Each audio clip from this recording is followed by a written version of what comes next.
extend a very warm welcome on behalf of Department of Botany, Little Flower College, Guruvayur, for a webinar on the topic Artificial Lipid Membranes, Perspectives and Prospects. I would like to welcome our Honorable Chief Guest, Dr. Santosh Kumar Sahu, Assistant Professor of Department of Biotechnology of Maharaja Sri Ram Chandra Banchario University.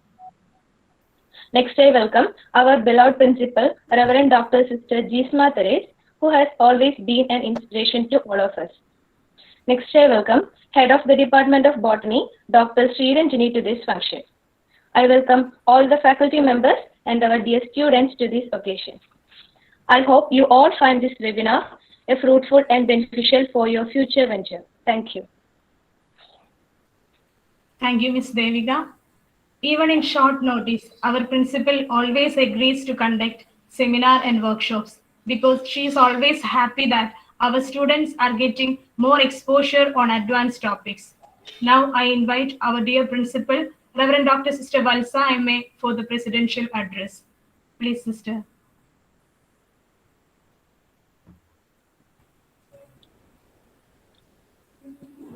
Good evening to one and all. Joyful greetings from Little Flower College, Guruvayur. Wish you a fruitful session. First of all, I congratulate Dr. Sriranjani and Sitara and all the faculty members of Department of Botany for your initiative to conduct this webinar. I think this webinar will be a good eye-opener, and also your knowledge in botany will be widened, and all of you be enlightened through this online webinar. Today's resource person, Dr. Santosh Kumar Sahu. I think this person is an apt one to provide a grand knowledge, and your idea will be enlightened through this webinar by his visions, ideas, imaginations, and all of the things he provided to you through this webinar. I think all the students can make their thoughts, imaginations will be widened through this webinar. Congratulations to all the participants, and I wish a grand success to this webinar. Thank you. Thank you, sister. I invite Dr. Sithara K. Urumbil to introduce the resource person of the day.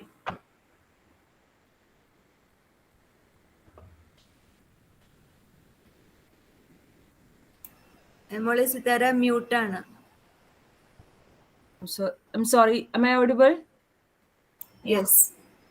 It is my pleasure to introduce Dr. Santosh Kumar Sahu, one of my friends, working as an assistant professor in biotechnology, Maharaja Sri Ram Chandra Banchario University. He is an excellent academician dedicated to research, teaching, and development of scientific knowledge.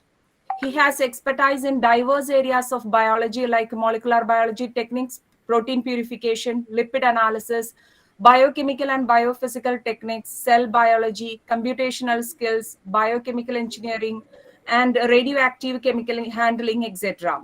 And he already worked as an assistant professor in the Department of Biotechnology, North Orissa University, Takatpur, and he worked as research associate in the Department of Zoology, Utkal University, Bhubaneswar, and he's also worked as DBT Research Associate, Center for Cellular and Molecular Biology, CCMB, Hyderabad, and the postdoctoral fellow in Weill Cornell Medical College, Cornell University, New York, USA. He has more than 19 international publications, and 4 research students are pursuing their PhD under his guidance.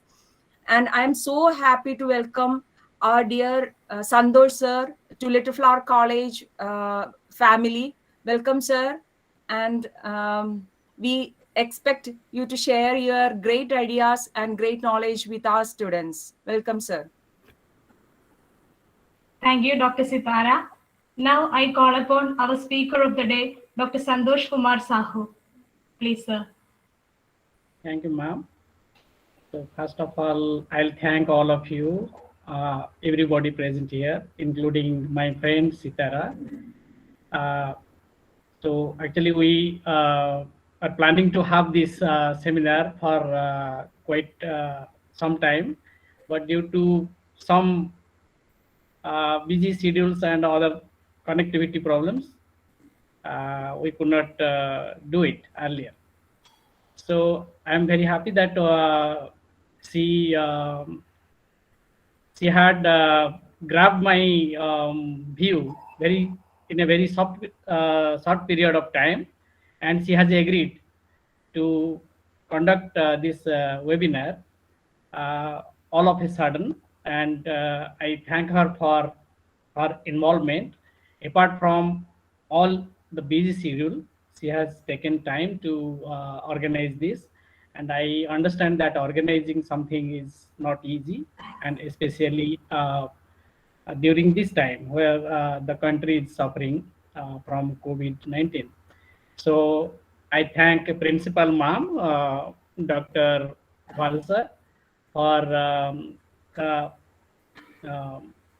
motivating the team. And so, should I share my slides, ma'am? Yes, I sir. can share it. Please share it, sir. Please share it, sir. Okay.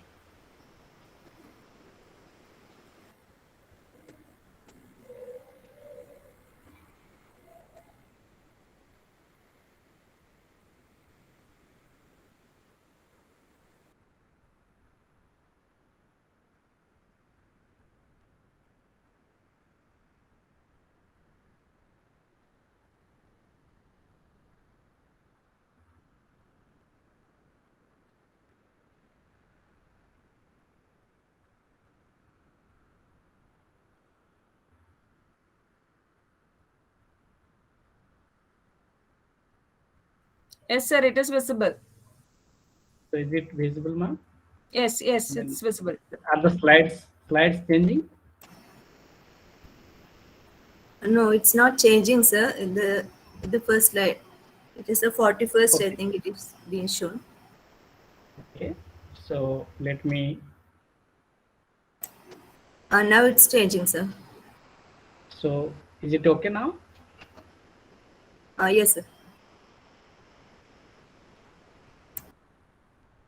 So I think I have to change one by one. Sometimes if I make it full screen, it may, take time. Okay, sir. So is it visible now? Yes, sir. It's visible. Okay. So can we go ahead with this? Yes, sir. Can we go ahead now? Yes, sir. Sure, sir. We can go with ahead. that? Yeah. Right. So thanks everyone for your attention. So I work in the field of membrane biology. So membrane biology, as we know, the membranes are the units of life. Sorry, the cells are the unit of life. So here there is, there is a hierarchy you can see here from atoms to a complete human or plant. The level of organization is very intricate. Sir, So, excuse me, sir. yeah, Can you make yes, it full yes. screen, sir? So let me try. Yeah. Okay. Is it okay, ma'am? I think it's not going for the slideshow. We can see inside the screen. Okay. So I think when I make it full screen, it is becoming slower. Okay. It Okay, is sir. not changing. Doesn't matter, So, sir. It's okay. Okay. okay. So can you see slide 2? In full screen mode. Yes, sir. We can see it. Oh. So just let me try. Is it changing now? It is becoming 3. Slide number 3. No, sir. Okay. So I think we'll present in this exit mode, I think. Okay. Okay, sir. So Now it's changing, sir. now it is changing. Okay. So I think it is a little delayed. Ah, So I think we can We can go in this mode itself, sir. No problem. Okay, fine. So we can go in this mode. I think I'll switch off my video so that the speed will increase.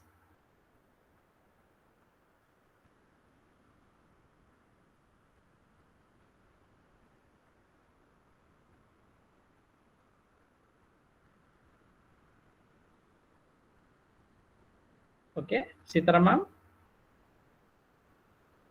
Yes, sir. It's ready. Yeah. Okay. So cells are the units of life.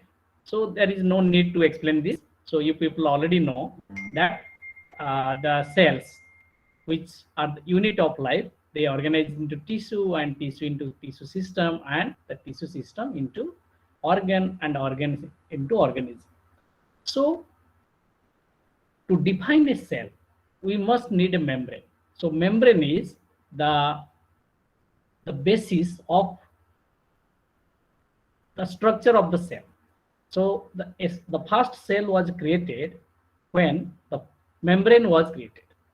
So unless there is a membrane, the cell can never be formed. So as we know that eukaryotic cell have multiple membrane system. Inside the cell, there are a lot of organelles which are bound by membrane. But in bacteria, there is only one membrane, that is the plasma membrane, and that does the function of all the membranes. So here I will just give an overview of what are the characteristics of the membrane, because in order to understand the the techniques that is involved in forming the membrane, we must understand how a membrane is formed. So here you can see a part of the membrane. So the membrane is made of lipids. So here I have indicated which symbol is represent what kind of lipid. So here you can see that the membrane, the lipids in the membrane are not same in both the leaflet. So membrane is a bilayer, we know, and these two layers are not exactly the mirror images of each other. So they show the variation in their lipid composition, and this is called asymmetry. So asymmetry is a property of all types of plasma membrane. So if we move to the types of lipids in the membrane, so there are several types. So here I have abbreviated, like PC as phosphatidylcholine, PS as phosphatidylserine, PE as phosphatidylethylamine, and so on. So although there are literally hundreds of lipids present in the plasma membrane, some of the lipids are present very significantly. So like phospholipids, sphingolipids, and sterols. So phospholipids contain phosphate. Sphingolipids are, they contain one very essential feature called sphingosine, and sterols. As we know, cholesterol and stigmatosterol, cytosterol, so different sterols there. They are also a part of the membrane, and there are different proteins. So proteins are different for different membranes. So if you want, I can share the slides with you. So no need to remember everything what is written on the slide, because there are, so many things I have written on the slide. So don't worry about remembering all of them.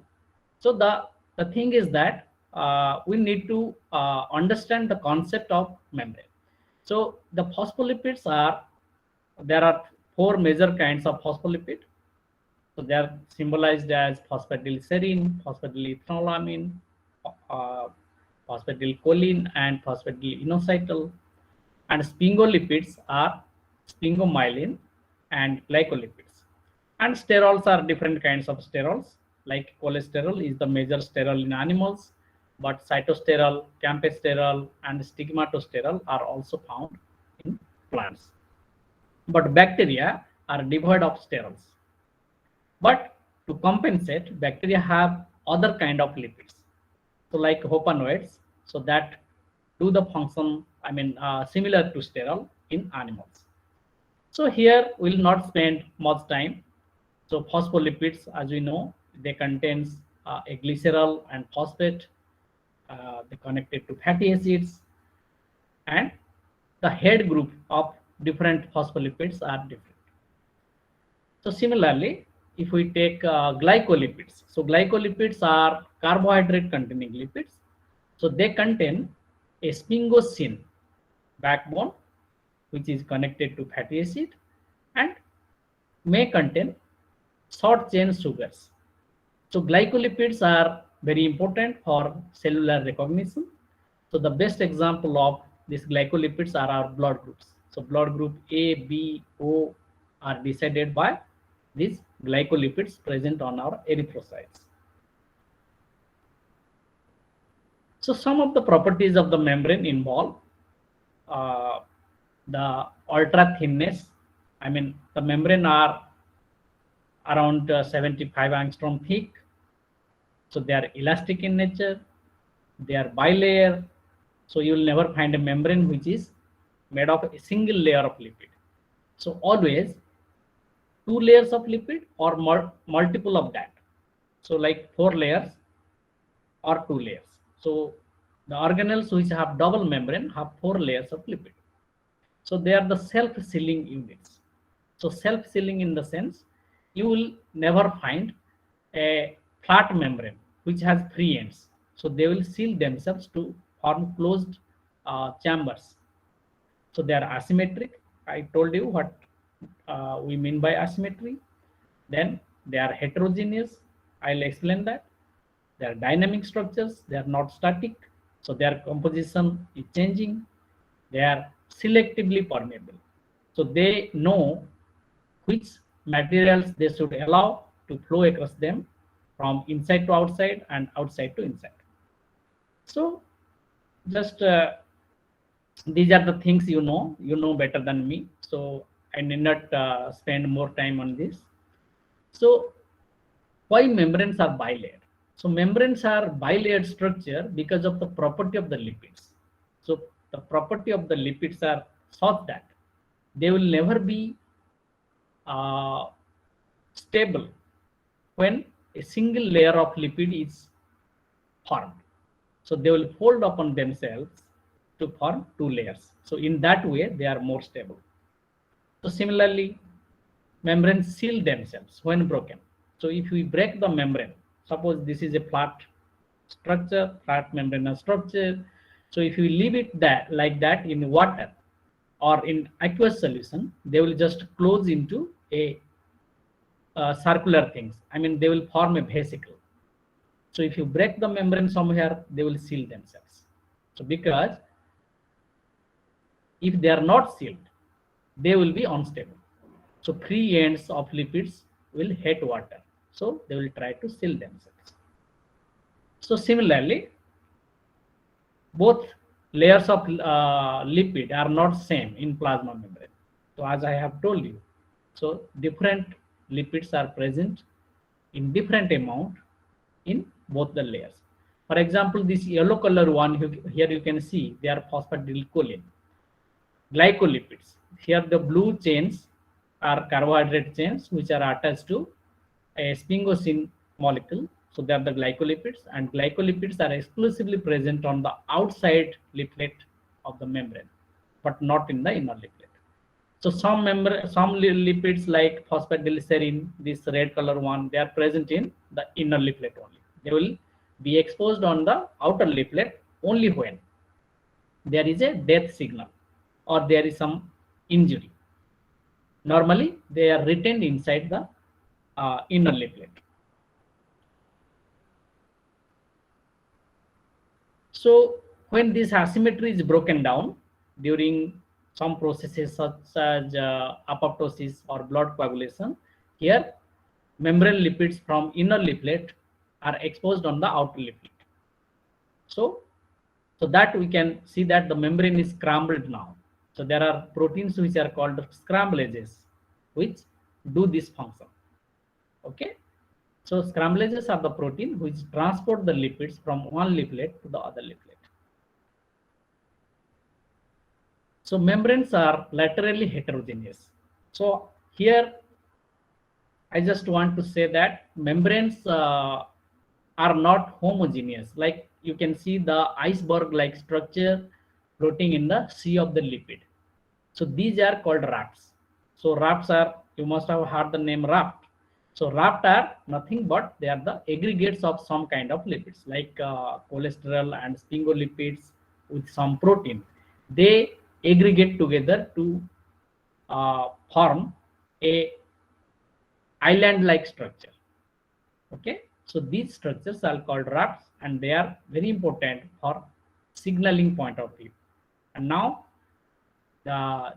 these rafts are known to be the key players in cell signaling.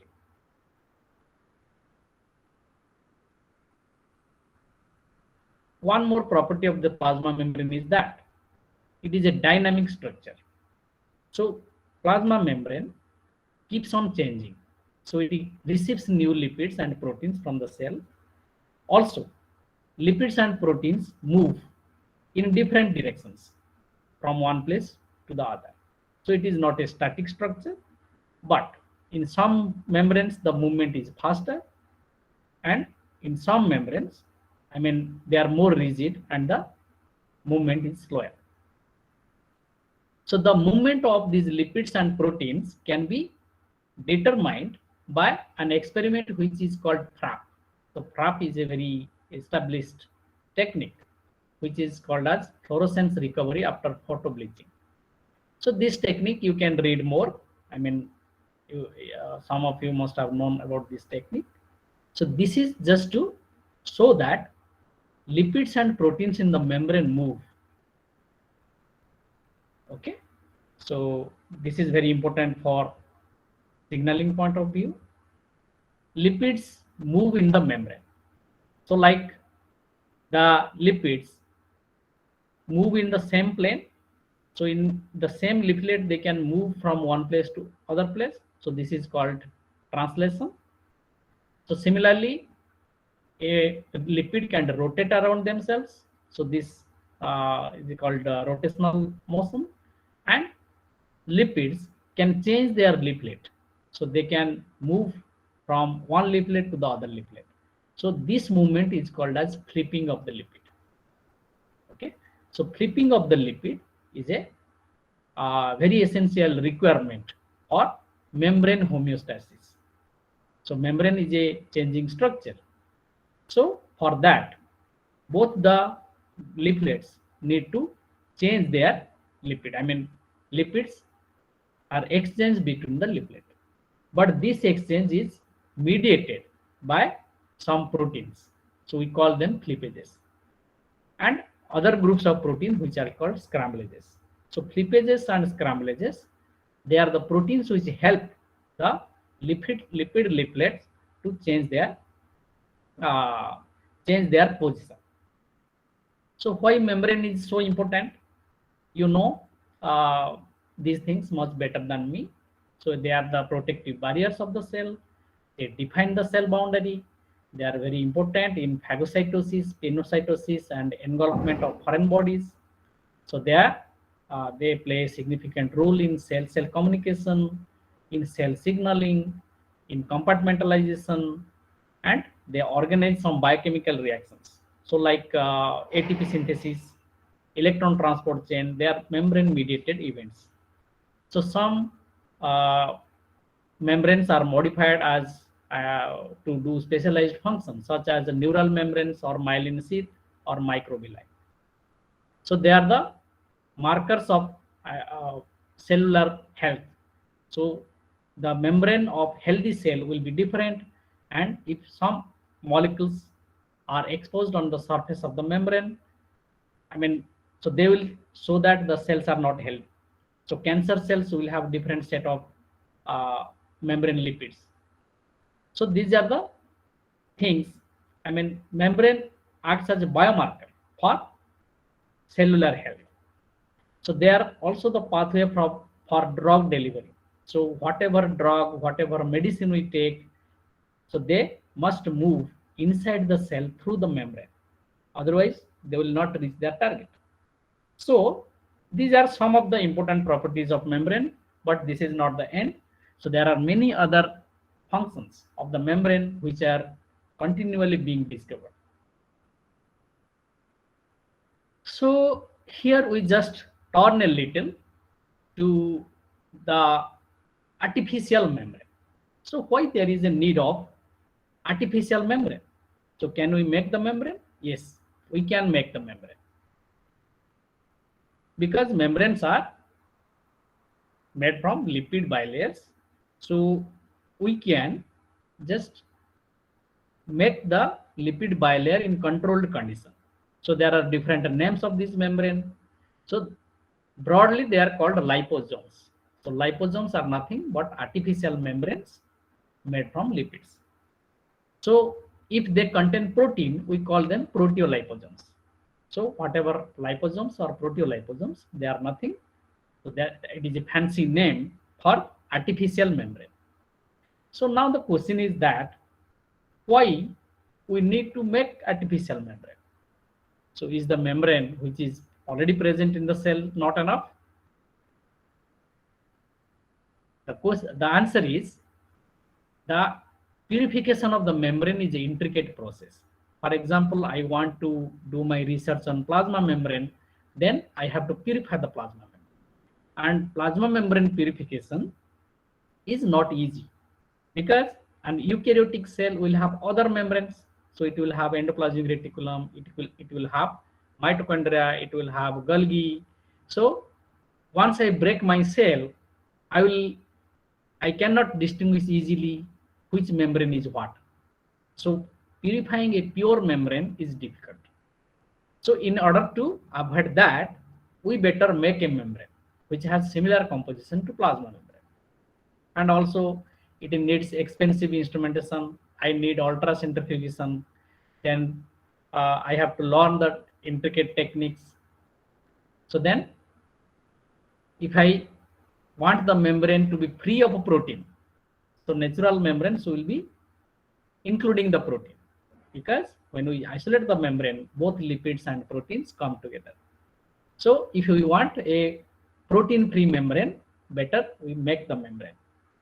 So apart from that, artificial membrane have many other uses. For example, gene therapy, transfection, drug delivery, then to do research on membrane proteins, so to deliver enzymes, to remove heavy metals from the body, similarly to investigate the antimicrobial activity of drugs, permeability of some drugs, then it is a model to study the drug resistance.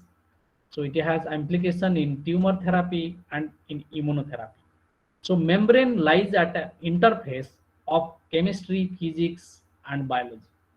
So everywhere you go, you will, if you are from chemistry, you can also work on the membrane. If you design a drug, you need a membrane to deliver it. So similarly, if you design nanoparticle from, lipid based nanoparticle, even if you are from physics, you need the membrane. So similarly, biological people, they use membrane for their research work. So preparing the membrane is a very important part of biological research. So how to make it? So can we make in our lab? Yes. It is so simple that we can make it in our lab, but we must understand how it is made. Then only we'll be able to make it. Am I audible, Sitaram? So far it is okay? Yes, sir. Okay. So there are different methods. So there are multiple methods of making the membrane. So the names are given like this: gentle hydration process, sonication, extrusion, detergent dialysis method, and electroformation. So today we'll be focusing mostly on electroformation, that we use in our lab. It is much easier. So gentle hydration means it is like a lipid will be dried first. So a thin film of lipid, if added to a aqueous solution and agitated, so like it is vortex vigorously, then membranes will be formed. Okay, so because so they will be separated from the bottom in a layer wise manner. So similarly, if we sonicate, we to a dried lipid we add the buffer and sonicate, we will also get the membrane. So then there is another method which is called extrusion.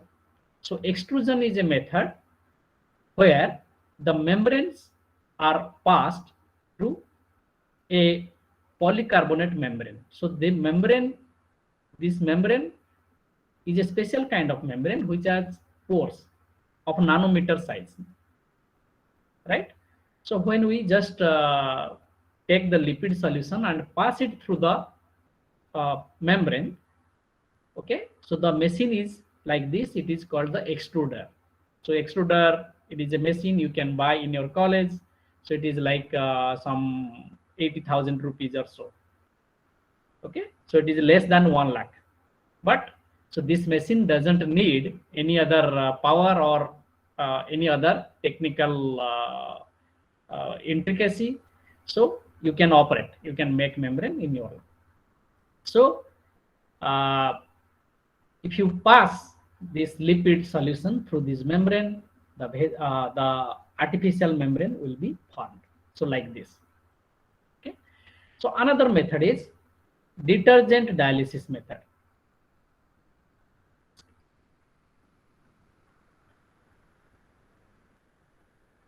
Hello. Yes, sir. Actually, my slides are visible now. I think, Yes, sir. It's visible. it is visible, right?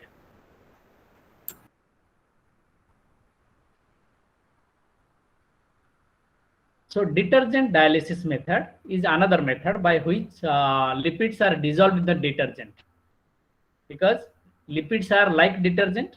So if you add little detergent like L'Oreal Sarcosin or Triton X100, so they will dissolve the lipids. You will get a very clear solution of lipids.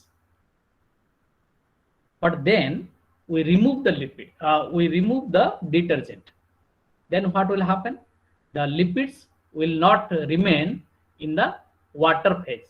So they will form the closed bilayer. So that is a method which is a little expensive. So they need a special kind of bead which is called SM2 bio bead. So they are the detergent removers. So this is also one method. You can use it. But let's come back to the use of these membranes. So the membranes, whatever we have seen so far, they are the smaller size membrane. So in 100 nanometer or 200 nanometer. So 100 nanometer is 1/10 of a bacterium. So we cannot see that membrane clearly. But if we make a bigger size membrane, we call them giant unilamellar vesicles. So giant vesicles are of this size. You can just see this is the size of a membrane. Okay. So this is a artificial membrane we have made in our lab, and these are this left side are the E. coli stained E. coli. You can see the difference in size. Then why this membrane will be useful? Because we can use the membrane as a model system to study the drugs which act on the E. coli will also lyse the membrane. So we can use the membrane to study the action of different drugs or antibiotics on E. coli. So the best method to form the membrane is electroformation using electricity. So electroformation is a method. It is a very easy method where lipids are dried on a metal surface. So there are two electrodes. So here I have given some examples. Okay. So the lipids are dried on the metal surface, and they are given an low voltage electricity, so that they will be removed from the metal surface in a layer wise manner. So many scientists have used this, but the disadvantage of this is that, so they are expensive instruments. If you buy this indium tin oxide, it will be around 1 lakh or so for a single preparation. So similarly, this instrument is a very specialized instrument. It has not come in the market yet. So in order to avoid this, suppose a researcher want to use the membrane, which can be easily prepared in the lab. So they have to just purify the membrane, purify the lipid. So lipids can be purified from bacteria. We know that all the cells contain lipid, but purifying lipids from bacteria is much easier. Okay, why? Because bacteria contains fewer number of lipids. So for example, in E. coli, there are only 3 different lipids: phosphatidylethanolamine, phosphatidylglycerol, and cardiolipin. And identifying these 3 lipids will be also easier, because if you take E. coli, the largest spot what we see is the phosphatidylethanolamine, because it is present in 76%. So the next bigger spot is the phosphatidylglycerol, and the smallest one is cardiolipin. So here, without a standard phospholipid, which is expensive also, you can identify which lipid is what. Okay, so that is the beauty of using bacteria as source of lipid, and you can identify which is PE, phosphatidylethanolamine, and which is PG and Cl, cardiolipin, because phosphatidylethanolamine will be stained by ninhydrin. So ninhydrin, you know, it is a stain for amino acids. It will stain the amino group. Since phosphatidylethanolamine will have an amino group like this attached to the head group, it will be stained red color. But other lipids which have no amino group in them will not be stained. So in that way, we can identify the smaller number of lipids in the bacteria. So bacterial lipid can be used as a source to prepare a new membrane, the liposomes. So then how to make it? So we designed in our laboratory, we designed a very simple instrument from copper. So we took the copper electrode. So if you take this, you can make it in any goldsmith shop. So who works on metal, you can make it. Okay, if you tell them I want 2 plates like this, so they will make it. So here we have used two of these copper plates. So you can see here how the plates look like. So they are smaller in size. So they are intentionally made smaller because we can use for smaller amount of lipid. If you make a bigger plate, it will require larger amount of lipid. So since lipid is expensive, we wanted to make lipids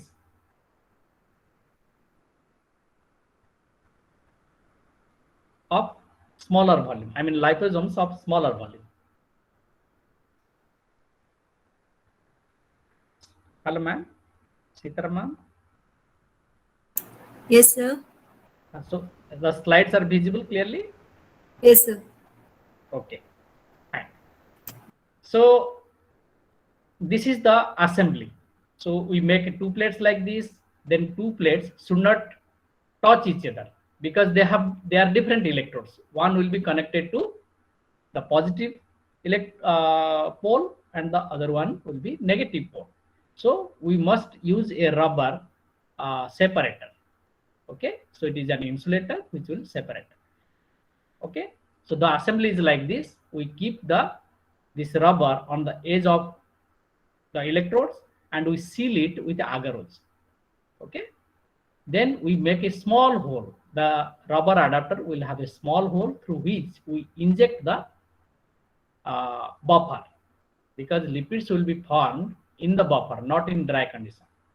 So first we put the lipids on the plates, then we put these 2 electrodes with the adapter, we seal it with agarose, then we inject the buffer into this chamber through a syringe.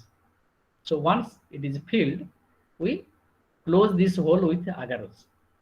So now whatever things, buffer is there, it is inside.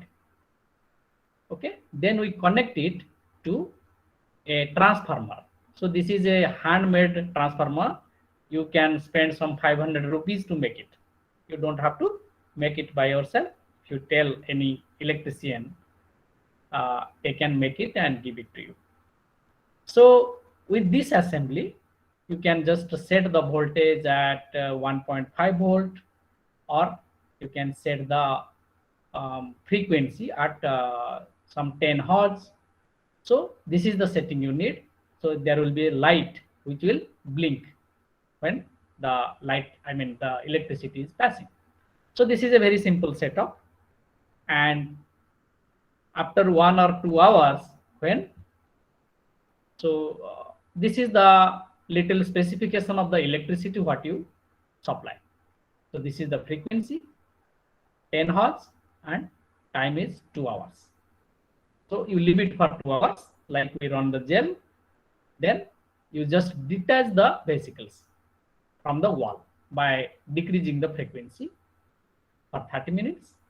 So if you change the voltage to 30 volt, then the vesicle size formed are larger. Okay. So when the voltage is less, 2 volt, it will be smaller vesicles. Okay. So we call them large. And when this voltage will be more, 30, it will be little bigger. We call it giant unilamellar vesicle. And we have taken these images. You can take a little of that prepared, the liposomes, and test it under a microscope. So these vesicles are so big that you will be able to visualize it in 40x. Okay. So whatever light microscope you have in your lab, you can just see whether they are formed or not. So the beauty of making these giant vesicles is such that you don't need any specialized instrument to detect whether they are formed or not. So we tested different bacterial extract. So these are nothing but the lipids from different bacteria. Egg phosphatidylcholine are the lipid which we purchased. So they are the phosphatidylcholine or lecithin from egg. Okay. So this KPPE is the lipid from Klebsiella pneumoniae. So this is from this is only phosphatidylethanolamin. So similarly, KPPL is the total phospholipid of Klebsiella pneumoniae, and this ECPL represents total lipids from E. coli. So here the purpose is, can we make the vesicles with different lipid composition?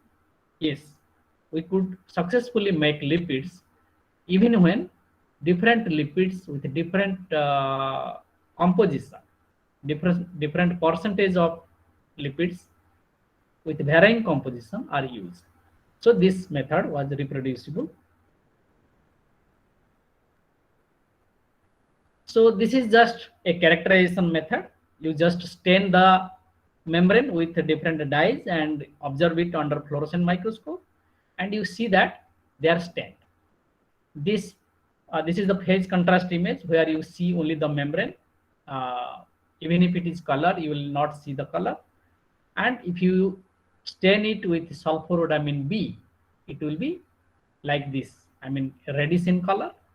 And if you stain it with carboxyfluorescein, it will be green in color.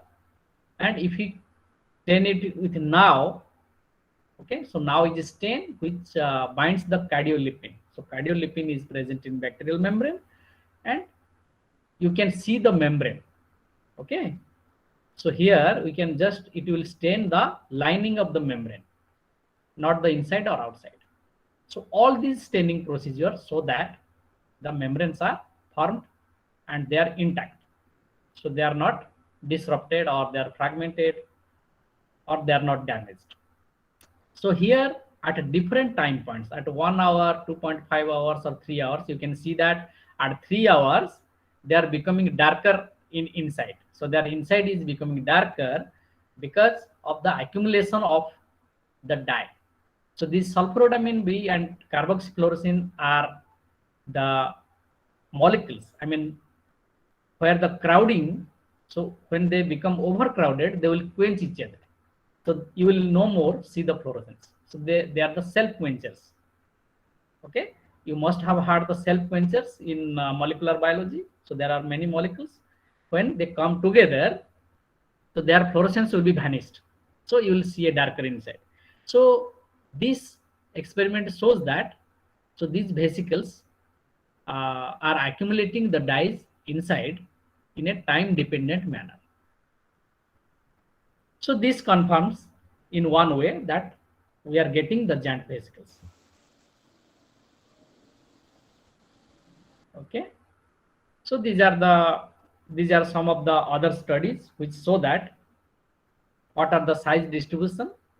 So what I mean, from E. coli we get vesicles of 80 micrometer size, and from Klebsiella pneumoniae we get vesicles of 75 micrometer size. So any membrane, any artificial liposome which is more than 1 micrometer up to 100 micrometer, we call it giant. Okay, so because 1 micrometer is itself the size of the bacterium, and 100 micrometer, it is the 100 times the bacterium. So that is big enough to be visualized under a light microscope. And this experiment shows that there is a charge of the membrane. So E. coli has more negative lipids. So its zeta potential is more negative.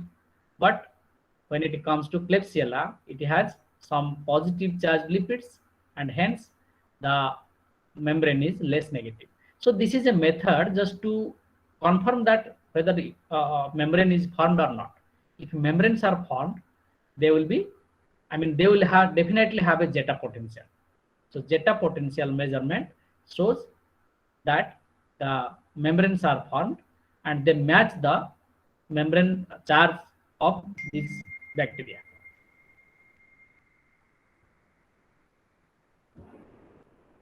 Okay, so one more thing we need to test. So what kind of membranes are formed? So are they unilamellar? So here I have shown in drawing. So they are not like this. Are we sure that they are not like this? They are not membranes inside the membrane. We call them multilamellar vesicles. So similarly, they can also be formed like this. So multivesicular vesicles, one big vesicle containing multiple smaller vesicles, or they will be unilamellar. So we are interested in unilamellar vesicles, not in this kind of vesicles. Okay, so we need vesicles of single membrane. Then only we can do a lot of calculation and encapsulation using this. So how can we determine that the membranes are having a single membrane?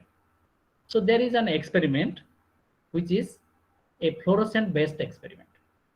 So when we make the membrane from egg phosphatidylcholine, so we introduce a very small percentage of a fluorescent lipid. We call them a NBD lipid.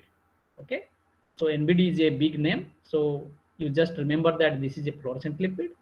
And suppose the fluorescent lipid is present. So membranes are very thin. So we expect that 50% of fluorescence will be remain outside the, in the outside leaflet, and 50% will be there in the inner leaflet. Okay. So we take the reading of the fluorescence. Suppose whatever reading we get, it is 100%. Then we add this membrane with a chemical, a reagent, which will erase the outside fluorescence, but it will not pass the membrane. Okay, so which will erase the outside fluorescence, and hence you will get a membrane like this, where outside fluorescence is erased. So if the membrane is having a single membrane, not multiple membrane inside, then the fluorescence will be dropped to 50%. Okay, so here we have shown that the fluorescence will drop to 50% of the initial value when diethylamide is added. Okay, so it is only possible when the membrane is unilamellar, not multilamellar. Then if we break the membrane with Triton X100, then diethionate will enter inside and erase the inside leaflet fluorescence. Then we will get 100% quenching. So another 50% will be reduced. So this is an experiment to show that the membranes what we made in the lab are unilamellar vesicles. Okay, so this is a calculation, unilamellar index. So unilamellar index shows that if this value is 50%, then the membrane is unilamellar. So we get an unilamellar index of almost 50%, close to 50% in all of the membranes. So we are sure that the membrane we formed are unilamellar in nature. So the next question is, in fact, a big question. Are the lipids which make the membrane are not damaged, or the membrane lipids are not containing the copper ion from the electrode? Because copper ions can also be leached from the metal surface. So that was the biggest fear when we did this experiment. But luckily, there was no much increase of lipid peroxidation or the copper ion content. So if you see the standard concentration of copper ion in the permissible limit, it is much less than that. Okay, so less than 5 ppm copper is present in this liposome sample. So someone can use this sample for animal studies also without inducing a copper toxicity in the animal. Okay, so our method can form liposomes which are stable and copper free. So what are the advantages of using copper electrode? So copper electrodes are much easier. So in comparison to indium tetroxide coated glass, stainless steel, or platinum electrode, platinum is much more expensive. Here we have just performed a cost analysis. We published this data. So cost analysis shows that you spend only some 50 or 100 rupees to make vesicles, right, using copper electrode. But using these previous methods, platinum electrode or ITU, you can you have to spend a lot of money. So they are in pounds. Okay, so it allows us to make cost effective formation of liposome. So they can be disposable. If we throw the copper electrode, we are also not losing lot of money. But we don't have to throw them. I am using the same electrode for last 4 years and nothing happens. So they can be reused, autoclaved, and they can be washed. So they don't need very specialized skill or instrumentation. Any laboratory can afford it. So the liposomes are formed at room temperature. You don't need a deep freezer or need a oven, nothing like that. So one of the biggest thing is that most average furnished laboratories can use this method, and they require only 0.1 mg lipids. If you do 1 lipid purification in your lab, you will get enough lipids to do 10 liposome formation. So this method is a very good method, and this method allows us to make vesicles in day-to-day experiments. And in summary, to summarize this part of our work, liposomes, large unilamellar vesicles and giant unilamellar vesicles were prepared using copper electrode, and the method is, it requires only 0.1 mg lipids. It is easy, quick, and reproducible. The vesicles were stable and unilamellar. The lipid peroxidation and copper ion leaching are insignificant, and the method is highly cost effective. Okay, so far we developed a method how to make the membrane. So now the question is, why we made the membrane? We made the membrane to do some work, do some research work, do some analysis. So what are the analysis we can do? Actually, there are many things you can do with liposomes, but our lab interest involves the studies regarding the protein which transport the lipid. So actually this kind of work I did during my PhD, where I put the protein in the membrane and we see whether it is transporting the lipids from one leaflet to the other. So there is a assay which is called flippage assay and scramblage assay. I'm not going into that because of little, it involves a little technical things. So we can understand the functioning of flippages and scramblages using this membrane, and we can encapsulate the different phytochemicals or different drug molecule inside the membrane. So in this experiment, you can just look at these rounded things. So these are nothing but liposomes which contain a phytochemical which is inside the membrane. So these phytosomes have encapsulated a phytochemical drug. So phytosomes, we give the name to liposomes that enclose a phytochemical inside. So why we enclose a phytochemical?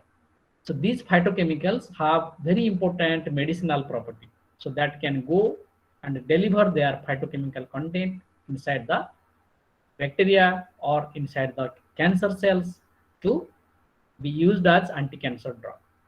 So this is one of the applications. So this phytosome also we made using this electroformation method. So here, to make these phytosomes, we add the lipids to some phytochemical and directly form the membranes as we formed earlier, and we got these things which are very efficient in delivering drugs. And these are some of the experiments to show that the phytochemical is enclosed in the membrane. So if it will not be enclosed in the membrane, its fluorescence will vanish. You can see in the tube 1, it is only phytochemical which is fluorescent under UV. When it is inside the liposome, so its fluorescence goes away. It is quenching, self-quenching. When we break the membrane again, it is becoming fluorescent. So from this experiment, we know that the phytochemical is closed in the membrane. Okay, so this is one of the experiments to show that the phytochemical is successfully encapsulated. And this is a experiment to show that phytochemical, when the drug concentration is increased, the encapsulation efficiency is decreased a little. So it is around 0.5 mg, the efficiency of encapsulation is highest. So don't worry about this table. So it is just an assay to show that some phytochemicals are purified from a plant. So Gymnema sylvestri, you must have heard the name. In Odia, it is called Gudamari. So it is a sugar destroyer. So this plant, if you chew the leaves of this plant, you cannot feel the taste of sugar. So it is used as an anti-diabetic plant for in many places. In fact, in South India, I saw many papers from Kerala where people have shown the anti-diabetic activity. So we just wanted to see whether they have antimicrobial activity. I mean, do they kill microbe also? Yes. We came to find that the different phytochemicals, when purified from this plant, they show antimicrobial activity. A very simple method is zone of inhibition. So when we give the phytochemical on a plate of bacteria, I mean a plate where bacteria are growing, they will produce a clear zone around the phytochemical. So bigger is the zone, more is the antimicrobial activity. So here you can see that almost all phytochemicals produce very clear zones, but their zone size is not as big as a positive control because they are synthetic antimicrobials. So they are much more powerful than a phytochemical drug. But still then, if we take these phytochemicals regular basis, I mean in herbal, as a herbal medicine, we'll get rid of the common bacteria. So then we wanted to know what is the basis of their antimicrobial. How do they kill bacteria? So we just prepared this bacterial, I mean we made liposomes from bacterial lipid. We added these phytochemicals, and we have shown that they lyse the membrane. I mean they break the membrane. So we came to the conclusion that these phytochemicals are antibacterial because they lyse the bacterial membrane when added to the culture. So this is nothing but these are the UV visible spectra of the phytochemical. Here you can see that this plate shows the spot, the single spot, which is our purified phytochemical. Even if it is a single spot, we are not sure whether it is a single compound, because when we see, I mean when we purify compound from plant, it may contain hundreds of compounds. Okay, so at least on PLC, if we see one spot, it might have a group of compound with similar activity. So these compounds break the membrane, and this is the basis of their antimicrobial activity. So we gave a model. We produced a model how this phytochemical do this lipid flipping. So these phytochemicals, they concentrate in the membrane, they bind to the membrane, and these membrane bound phytochemicals just flip lipids like this from inside to outside and outside to inside. So this is a model based on the experimental findings. I am not going to the experimental details. So these membranes, those were formed earlier, can be used to study the membrane breaking activity of phytochemicals. So we extended these studies a little further. So recently we got this work published. So we came to know that if these phytochemicals are breaking the membrane, I mean they are making the membrane more permeable, can they increase the efficacy of antibiotic? Then what is the use of these membrane lytic phytochemicals? So they can just make pores in the bacterial membrane, and if they are used along with the antibiotic, their antibiotic efficiency is enhanced. Okay, so they are nice adjuvants. So the use of these phytochemicals is that they can be used as adjuvant therapeutics. So they enhance the effect of antibiotics. So here, this is another purification we made, and in HPLC we have shown that this is the single phytochemical. So HPLC is one of the final experiment just to show whether your compound is purified or not. So this compound gives a single peak, and when we did the mass spec, we found that it contains at least 9 phytochemicals. So these 9 phytochemicals, they have very similar property, and when we added these phytochemicals to membrane, they broke the membrane. So here you can see the images. So this control are just untreated membrane, and this 1 minute thing is phytochemical treated and kept for 1 minute, and this one kept for 5 minutes, and this one kept for 10 minutes. You can see that with increasing time, these membranes are becoming, they are lysed. So their rounded structure is broken and they are becoming unstable. So this instability of the membrane shows that the phytochemicals in Gymnema sylvestri are breaking the membrane. Okay, so we proposed a hypothesis. If something is showing the flippage activity or making the pores in the membrane, what can be the possible explanation? So these phytochemicals are aggregating in the membrane like this. So they form aggregates, and these aggregates will have some hydrophilic groups on the outside, and these hydrophilic groups, they help the hydrophilic lipid group just to move from inside to outside and vice versa. So this results in membrane lysis. Okay. So Sitaraman, am I audible clearly? And slides. Sir, it's audible. Okay. So I think I'll take another 10 minutes. After that, we'll finish. So the Gymnema phytochemicals, they induced membrane leakage.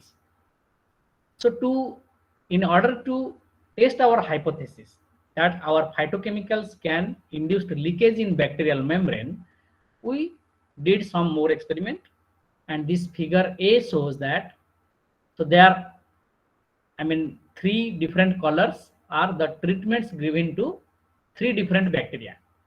So this is E. coli, Staphylococcus aureus, and Pseudomonas aeruginosa. So these 3 bacteria with increasing doses, okay, from left to right, all of them show increasing amount of phytochemical. If we add to the bacteria, you can see an increase trend. So this increase in entry of the crystal violet. We know that crystal violet is a dye which stains bacteria. So when we keep crystal violet solution outside bacteria and treat the bacteria with the phytochemical, so they break the membrane so that the crystal violet enters into the bacteria. And we found, more than 25% increase in entry of crystal violet in all of 3. So similarly, the phosphate ion is leaked. We can measure the phosphate ion just before and after treatment. Similarly, total ionic conductance also increased. So ionic conductance is increased because membranes are leaked and ions, they leak from cytoplasm of the bacteria to outside, so that ionic conductivity in all 3 bacteria increased almost 3 times. And one more thing is that proteins from the cell are also leaked outside. So here you can see a quantitative measurement, both D and E, they show how much, with increasing concentration of these phytochemicals, more and more proteins are leaked outside the cell. And we just confirmed it with a gel. So here you can see that when both, E. coli, S. aureus and Pseudomonas are treated with different concentration of phytochemical, there is increased leakage of protein.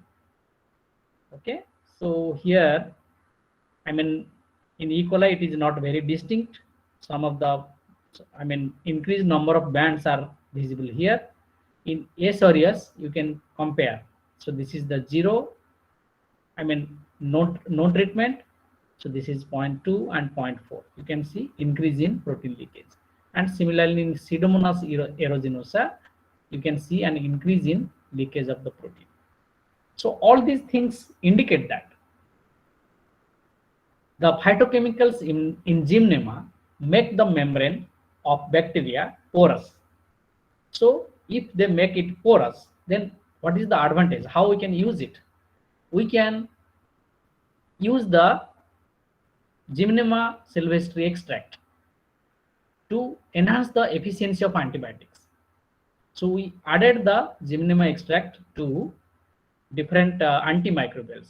So here the A represents the curcumin, B represent antibiotic amoxicillin, C is ampicillin, and D is cefotaxime. So these 4 antibiotics, the right side one. So the right side one is, I mean, the curve represents the antibiotic activity when the Gymnema extract is not added, and the left one is in the presence of Gymnema extract. So here in all of them, we can see that when Gymnema sylvestri extract is added, the antibiotic efficiency become more than double. So it means that it is allowing more antibiotic to enter inside the bacteria. Okay, so because it is making the membrane, it is forming pores in the membrane. So this was a nice finding. We got it published in ACS Omega. And one more drawback here is that if any phytochemical is showing membrane lytic activity, it is breaking the bacterial membrane, is it also possible that it will break the red blood cell membrane when injected into human? So that is the biggest drawback in drug development, because so that will give, I mean, that will produce the host toxicity. So it will be toxic to host as well. So when we treated the RBC with the phytochemicals, we got a very less response. I mean, there was no significant increase in red blood cell lysis. But this Triton X100 is a positive control. When we add Triton X100, all of the, I mean, almost 100% of the red blood cells are broken. So in that case, I mean, it gives us a very nice conclusion that the Gymnema phytochemicals, they act specifically on bacterial membrane, but not on human membrane. So this might be due to the compositional difference. So bacterial membrane has a different lipid composition, human membrane has different composition. So it is very well possible that a membranolytic compound may not act similar in both the membranes. So this was the conclusion of our study. So the phytochemicals showed flipping activity and increased the bacterial membrane permeability. They enhanced antimicrobial efficacy, and they do not show hemolytic activity on RBC. So in conclusion, we have developed a method which is very easy and cost effective to prepare the artificial membrane using copper electrode, and the method was successfully applied and reproduced with bacterial lipids. So they have successfully been used to make phytosomes and mixture of which are mixture of egg phosphatidylcholine and phytochemicals, and they have been applied to study the membranolytic activity of phytochemicals. And in future, they will also be used to develop different herbal drug formulations, and we'll try it with I mean, other phytochemicals also to test their membranolytic activity. So in single sentence, we have developed this copper electrode method, electroformation of liposomes using copper electrode, as an easy, inexpensive, non-toxic, environmental friendly model system to do research on basic and applied life science. So I think we should stop here. So this is my research group.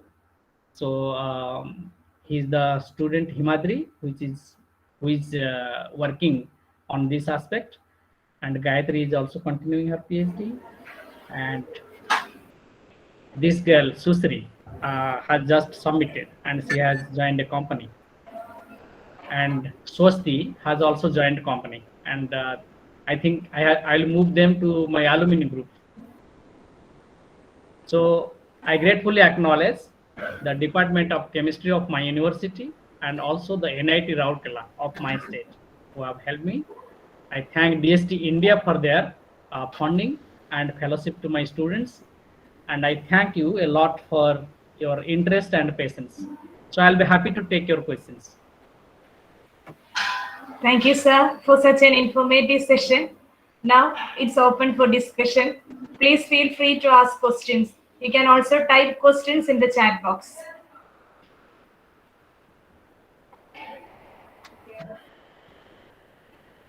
Santosh sir. Yes, ma'am. Sir, I actually want to know about something more about antimicrobial property of the compound related Okay. to membrane. Right. So, I mean, Sir, you are I asking just me, want to know whether we are checking the property of the particular compound in disintegrating or unstabilizing the membrane. right, right. So, in this, I mean, why we are using membrane? So, what is the need of using a membrane before we test it on bacteria? So, this is just to study the mechanism. So, if we have a drug, I mean, we have synthesized a nanoparticle or made some drug or purified it from some source. First, we have to show that how efficiently it is going inside the bacteria. So for that efficacy, it has to cross the bacterial membrane. So for that, we have to anyway make the membrane and we have to test the permeability of that drug. If it is going well inside, if it is breaking the membrane, it is, it is a permeable drug which is entering the membrane. So most of the time what happens, the drug is nice, drug is efficient, but they do not enter their, they reach their target in the bacteria. For example, a drug will act, by inhibiting the protein synthesis, but it is so hydrophilic that it is not passing the membrane. I mean, it is soluble in the in water solution, aqueous solution, but not passing the membrane. That is one problem.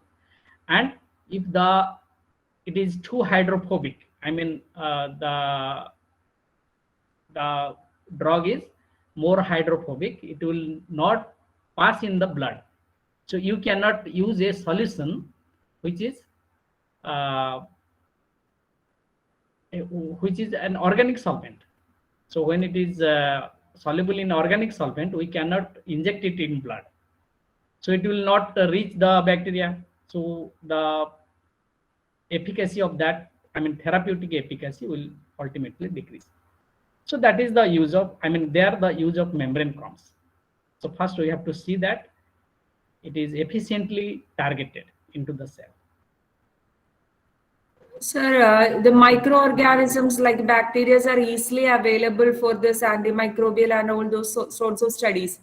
When we are conducting Yes. this type of studies in a membrane, we have to construct the membrane and we have to effectively study in that. Is it cost effective in that way? Because the microorganisms are easily available than this membrane studies. So, right. So that study will also do because finally we have to do it with microbe, because ultimately the microbe is what will be inhibited, so not the membrane.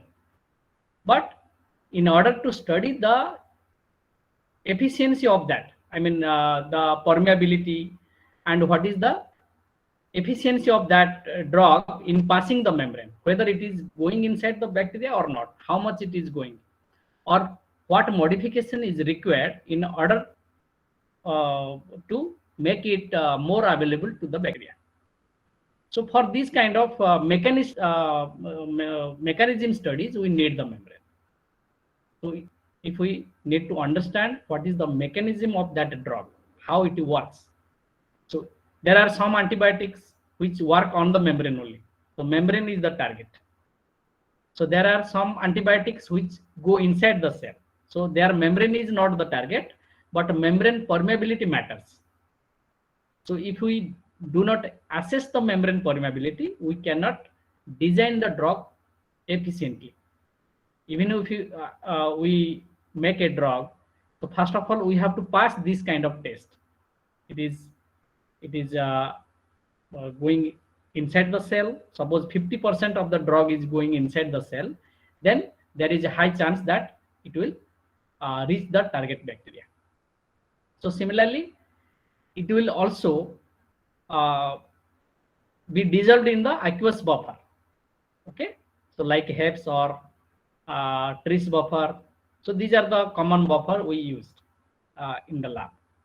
So it should be soluble in the aqueous buffer, but also pass inside the membrane, I mean across the membrane.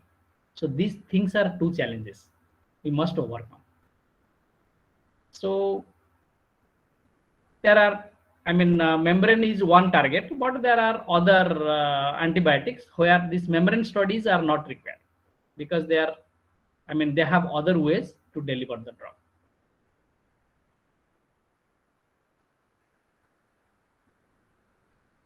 So did I answer your question, ma'am? Yes, sir. Okay.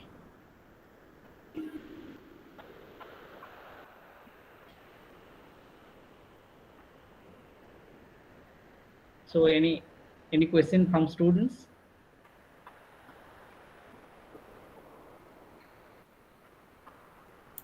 So there is a question in the chat box. Can you answer? Yeah. So I'll just see. Okay. If a cell is made by using artificial lipid membrane, does it have the ability to divide? So far, no, because making a membrane is easier, but making a cell, artificial cell, is not easy. So actually, therefore, the cell theory states that every cell originates from the pre-existing cell. So that means when you see a cell, it must have a mother. Okay, so far, no laboratory has created a cell de novo. We know that cell is made of protein, carbohydrate, DNA, RNA, etc. But if I give you everything, can you make a cell out of it? No, so far it has not been possible. Making membrane is different. Okay, so membrane is just an assembly of lipid and protein. So that is different. Even you can make protein, you can make DNA, but you cannot make a complete cell which can divide. That means you have the ability to give life. If you can make a cell, you have the ability to give life. Okay, so that has not been possible. Sir, if it is a normal cell and we are replacing only the membrane with a normal membrane with an artificial membrane of the cell, not completely synthesizing the cell is there, we are just replacing the normal membrane with an artificial membrane. Then whether the cell have all the properties of that normal cell, that is, I think that is what she want to know. Okay. So actually, a cell will have, I mean, different cells will have different membrane. We have to understand that if you change the cell, the membrane will also change, because erythrocyte will have a different composition of the membrane, different composition of the protein also, because it requires some protein for its work. So similarly, if you take the membrane of neural cell, it will have a different set of lipids, different set of proteins. So first of all, the question is why you need to replace the membrane. So is it absolutely necessary? Because cell does it very efficiently. A cell will repair its membrane very efficiently, much more efficiently than what we can do. So no need of that, I think. So we don't need to replace the cellular membranes. If the membrane is damaged in our body, suppose some cell's membrane is damaged, cell has the ability to replace it. Otherwise, if the membrane is damaged, so there is, I mean, that is an indicator that a cell is going to die. So you don't need to replace the membrane, because this dead cell will be, it will be degraded and new cells will arise. Okay. So did I answer your question?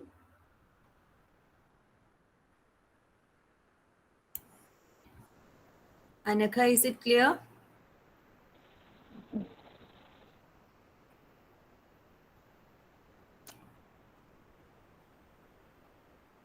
Maybe it is clear, sir. She is not responding.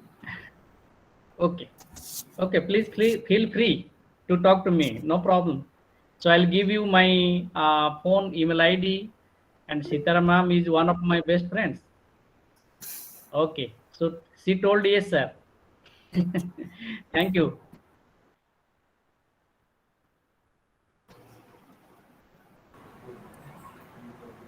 Any questions from the PG students?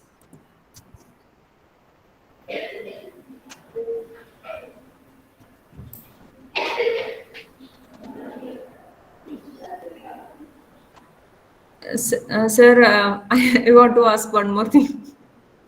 Yes, sure. Please go Sir, ahead. is there any relationship between the membranes and cell division in case of there is cell plate formation and all those things during cell division? So is there Yes. anything with any relation with the cell membranes?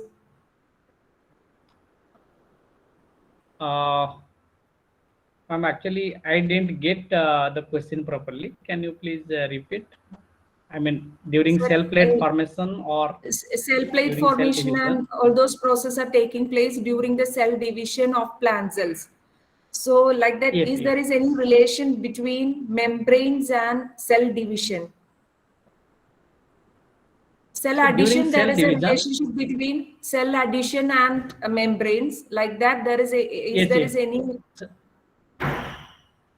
Yes. So during cell division, a new membrane is formed that separates the daughter cells.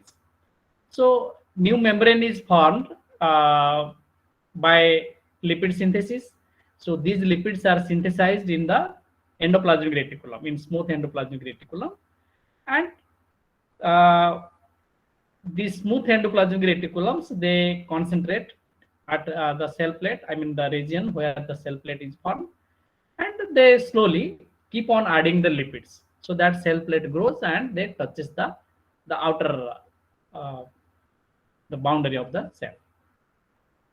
So that is the turnover of the membrane. So some membranes are formed and others are degraded. So new membranes are added to the membrane, plasma membrane, and also membranes, fragments of the plasma membrane move inside. So it is a cellular dynamics. So membranes are always, they are getting replaced and they are getting repaired till the cell is alive.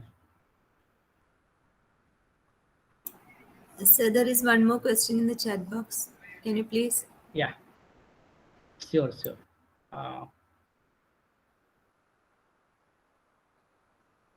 So is there any medical application related to the artificial lipid membrane, especially in drug delivery and tissue regeneration, or in making artificial organ? Actually, in drug delivery, it has huge implication. So artificial lipid membranes, as we have discussed already. So in drug delivery, it has huge implication. But in tissue regeneration, I am not sure of the use of membrane in this. So tissue regeneration and artificial organ, so they are different topics. But drug delivery, so drug delivery is, membrane plays a very big role. Why? Because so you can say that drugs will not get directly into the cell.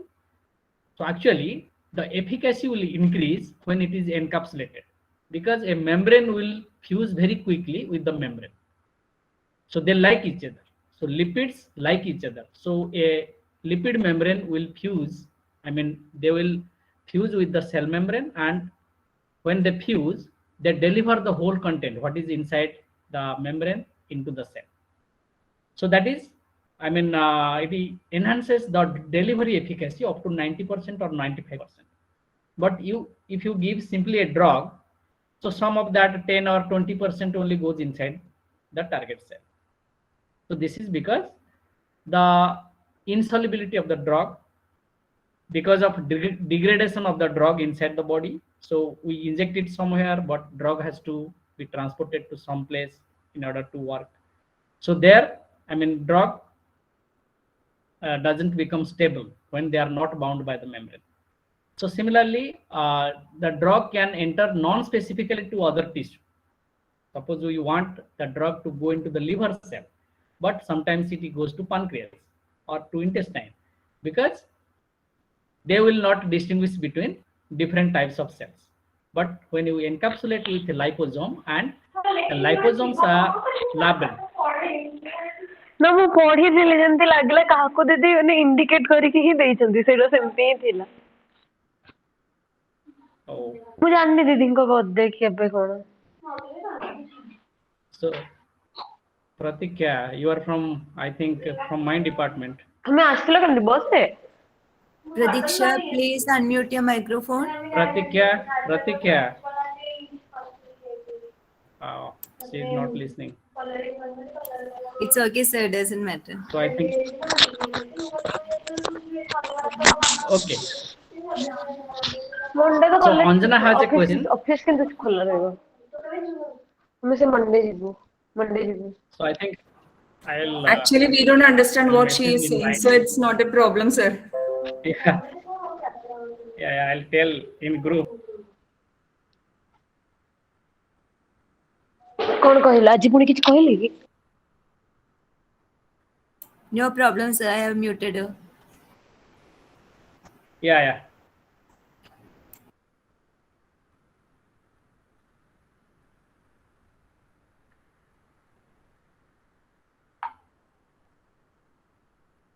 Okay, ma'am.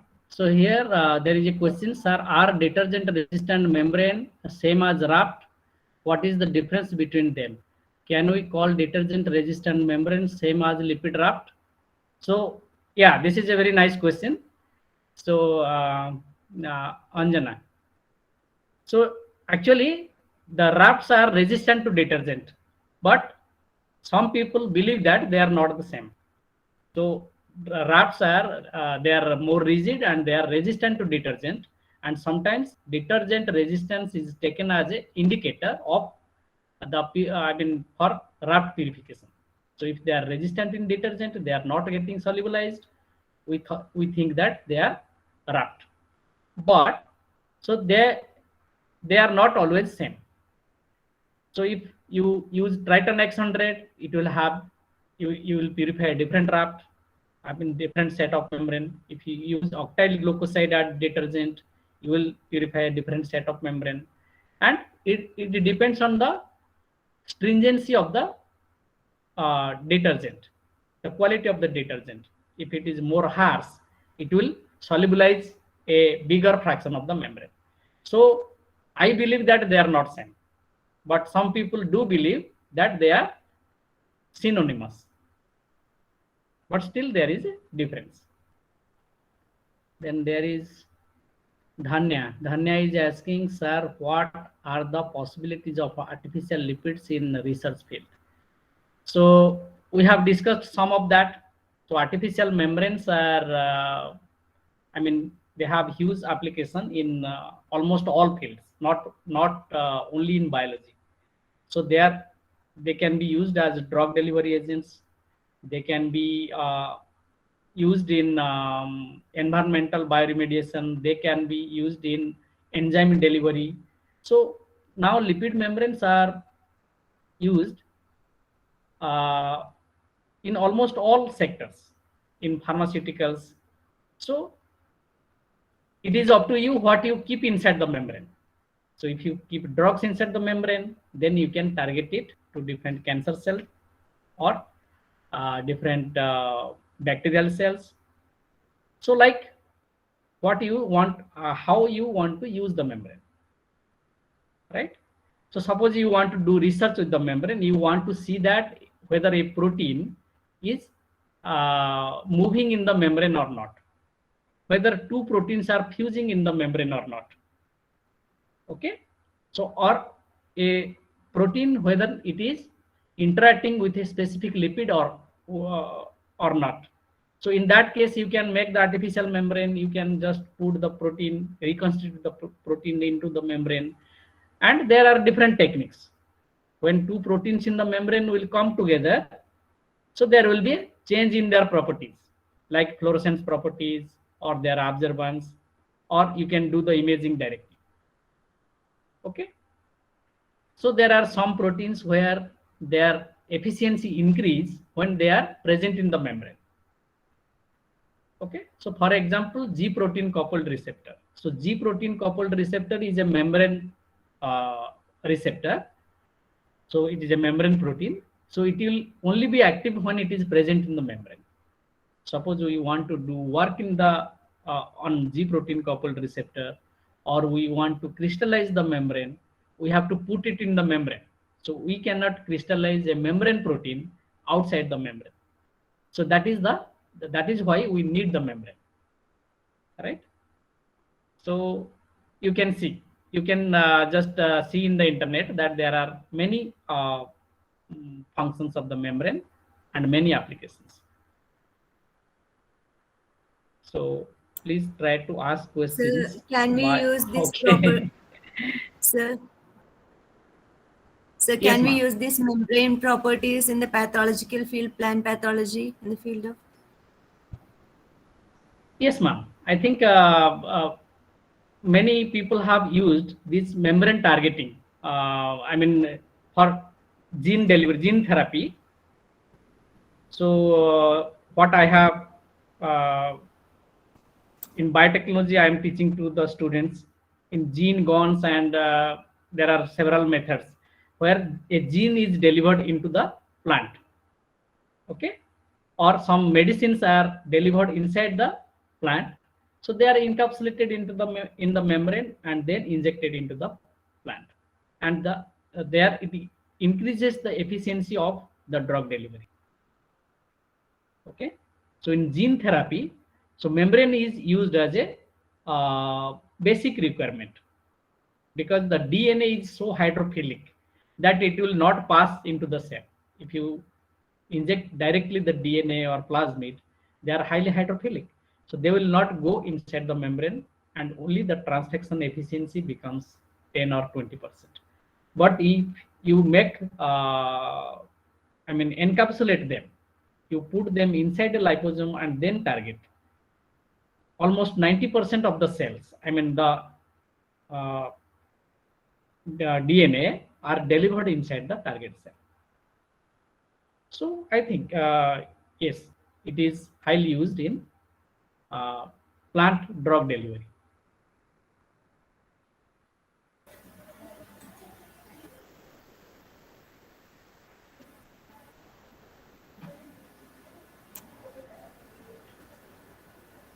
So can we conclude if there is no further questions? Any more questions from the student side? If so, do it fast. The time is over.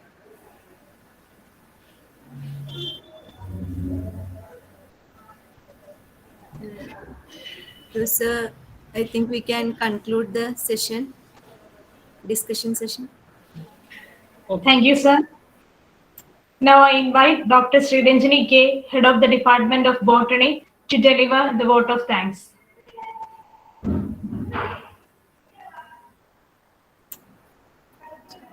Thank you, sister. Good evening, all. I am happy to express our sincere gratitude to each and everyone gathered over here for the webinar. Primarily, I extend a heartfelt gratitude to our respected principal, Reverend Sister Dr. Jisma Therese, for all the support rendered throughout. Sister has been a constant source of inspiration for us throughout our activities. Thank you, sister. Now, I would like to express our sincere obligations and gratefulness to our resource person, Dr. Santosh Kumar Sahu, for the informative webinar. I am sure the knowledge of the new technological advances in the biological science can be more studied and utilized by the young scientific community. Thank you, sir. Thank you very much. I also express thanks to all the faculty members of Department of Botany, especially Dr. Sitara K. Urumbal, for all the activities she has been carrying out enthusiastically. Thank you. Thank you very much.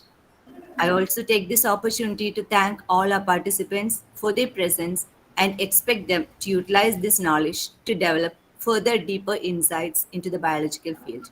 Once again, thank you everyone. Thank you all. Thank you, Dr. Sri Ranjani. So thanks, ma'am. Thank you all. Thanks. Thank you. Very nice meeting you. Same to you, sir. Thank you, sir. Thank you. Now, let us wind up this session. Thank you all. Thank you, sir. Thank you very much.